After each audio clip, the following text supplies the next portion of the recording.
And another member said Daddy quotes up to 20, 30 scriptures when he's preaching the Bible.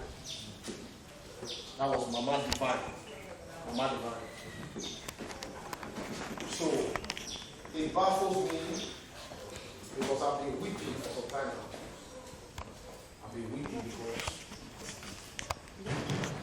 what I expect is not what I've been seeing in the ministry, in the lives of members. It's not what I've been seeing. A church where a pastor will quote more than 20 scriptures by a message. If the members don't know the Bible, then who is the member of that pastor? And who is the pastor? Who is the member of that pastor in the midst of them? I have a strong craving for the Bible. To study the words and to pray. I don't know the one that I do more. I think I study more than I pray more. Do you understand what I've said? And it is only expected that at least the majority of the members contact that spirit. If truly you are following me. So today we'll be looking at scripture. That's the reason I'm dragging your mind there. 2 Corinthians chapter 5 and verse 7.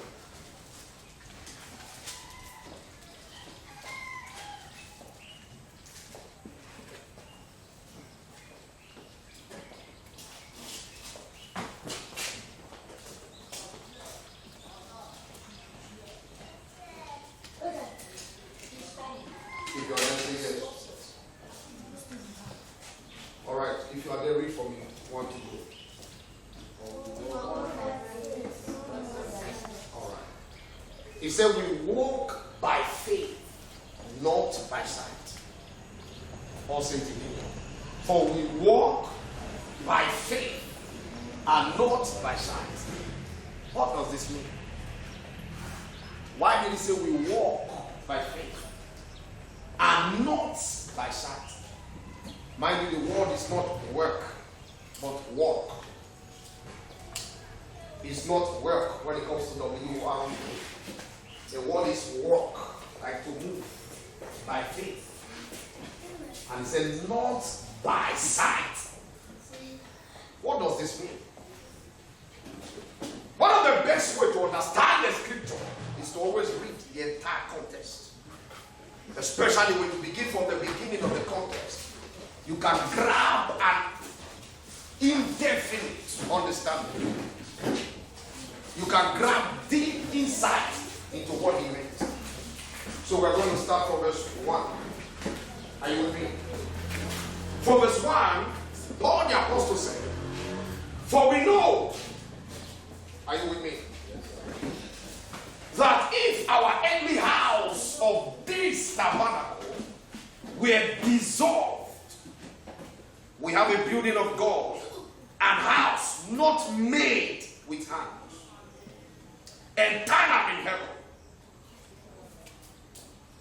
Are you with me? Yes. All right. So he continues to speak. Then when he gets to verse 6, he said, therefore, we are always confident, knowing that whilst we are at home in this body, we are absent from the Lord. And quickly, in verse 7, he now said, for we walk by faith, not by sight. So what is happening here is that Paul the Apostle was getting ready to meet the Lord. And number 2, he was also preparing himself for the immortal, glorified life. You know that the body we live right now, this flesh that we are living in right now, is just the physical house for us. The flesh is a physical home for our soul and our spirit. Ikinegwena owa oragona ni maje eno ni mayaka yohyare. So in verse 6, his statement said, while we are at home in this world, he said we are absent from the Lord. So that statement simply means that as long as you are on this world, you are either absent, disconnected from God. Then I said quickly, we walk by faith, not by sight. In other words, we are still following God, even though because of the state of the condition of being in this world, we are absent from God, but by faith, we are still able to follow Him. Do you understand what that means? By faith, we are still able to follow Him. I hope that you know where I'm going. Absent from this world, that was the statement. We absent from God, that was the statement. Then quickly, now says, still by faith, though we are present in this world, which is supposed to mean that we are now disconnected from God. He now said, by faith we walk. We walk with that God by faith. And not by sight. Not by sight. Hallelujah. Amen. So from Paul's statement, we could understand that faith, therefore, becomes the only means by which one can follow God. Faith, therefore, becomes the only means by which we can follow God. Because as long as we are in this world, as long as we remain in the flesh, our perspective of the kingdom is not full, is not complete. In the book of 1 Corinthians, chapter number 13 and verse 9, from verse 9 to verse 12. Paul the apostle was speaking, and he was talking about how we see right now that we are still in the flesh. How we see. He said we see in parts, and we prophesy in parts. 1 Corinthians 13. We see in parts, and we prophesy in parts. He said that when that which is complete come, they will put away that which we do see in parts. We put it aside. I need somebody to read that portion for me and very fast. 1 Corinthians 13, from verses 9 to verse 12. Is it for we know now in parts, and we prophesy in parts. Verse 10. But when that which is perfect is come, then that which is part is torn away. When that which is part. Alright, let me read verses 9 again. He said, for we know in part, and we prophesy in part. But when that which is perfect is come, then that which is in part shall be done away. Verse 11. When I was a child, I spake as a child. I understood as a child. I thought as a child. But when I became a man, I put away childish things. Verse 12. For now we see through a glass. Always underline the word now. For now that we are still in the flesh, now that we are still in this earthly vessel, he said we see through like in a glass. Darkly, but then face to face. Now I know in parts, but then I shall know even also as I am known. The basic Bible in basic English translation is the word, then shall I know even as I am known of God. Or then shall I see just the way God sees me. Are you still with me? That is the last word there. Then shall I know even also as I am known of God. In other words, when we leave this earthly body, Paul the apostle said, we will understand things clearly. As soon as we meet God, we will know the way God really is. And we will know the way the things of the Spirit really is. But right now we are looking through glass. Have you ever put a glass cup in your eyes and you try to look at someone through the glass cup? You will find out that the clarity is not well. It's not the same. That's the reason prophet prophesied and they make mistakes. Are you hearing me? That's the reason prophet prophesied and it's not 100% accurate. But it could be 70%, it could be 50%, it could be 60%. Because they are not yet there. Are you following me? They have not left the flesh. The flesh, somehow, is still very much at work. And so perfection is not yet working in us. Are you still with me? And now the Bible is telling us that when we come out from this flesh, we will see things just the way things are supposed to be. We will understand things. We will see this God Almighty just the way He is. Are you hearing me? Hallelujah, church. Amen. Amen. So as long as we're in this flesh, the only way we walk with God, only connection that we have with God is through faith. Is through faith. You may be religious for all I care.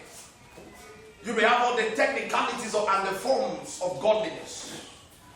But as long as there is no faith, as long as you have no faith in God, as long as you do not walk by faith as a child of God, you cannot please God. Are you still with me?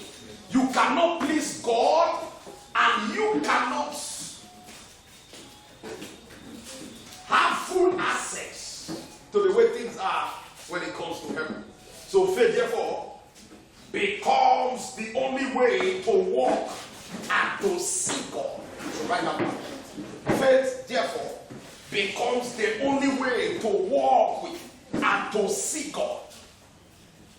Faith becomes the only way to walk with and to see God. If you want to walk with God right now, because we don't see God, and as a matter of fact, some of us we've had access by the grace of God to see angels. Some of us have seen spiritual things. Many of you here, sometimes you see demons, but you still can't understand or tell how they really are. So do you understand what I'm saying? So the only way to now see clearly is when we leave this body. Or right now, one way to see is by faith in God. So faith, therefore, becomes a spiritual eye that a believer has with God. It becomes the spiritual eye by which we have a glimpse into the things of eternity. So what does it mean to walk by faith now? What does it mean? Number one, you should write it down. To walk by faith simply means to walk in the Spirit. That's number one. To walk by faith is to walk in the Spirit. In Revelation chapter number 1 verse 10, John the beloved was speaking. He said, I was in the Spirit on the last day. I was in the Spirit on the last day. In other words, that very day, he was in the Spirit. The Bible didn't tell us that he was called into the Spirit. Sometime in that same book of Revelation, you find out he used the word, and as the angel talked with me, I was in the Spirit. That is, the angel have the capacity to take it from the natural realm into the spiritual, so that he can see things. But on this particular Revelation chapter 1, understand, he said, I was in the Spirit. In other words, there are some practices, there are some Christian and faith practices that can put you in the place of the Spirit while you are still here on earth. Are you hearing me? There are some faith practices that carries a man out of the natural realm, that carries you out of the natural realm into the spiritual. And while you are there, you can hear God. Can't you decide to want to seek the face of God? Sometimes an issue happens. As a pastor, some people can tell me dreams. And I was like, this one I'm not received of the Lord. And I don't want to explain or interpret with my knowledge. Let me go seek God. As soon as I get home, sometimes before I even start praying, God will start speaking. Sometimes when I start praying, God starts speaking. Because he knows that I'm now set for the mood to enter into the Spirit. Are you still with me? So faith, walking by faith, has to do with walking in the Spirit. Are you hearing me?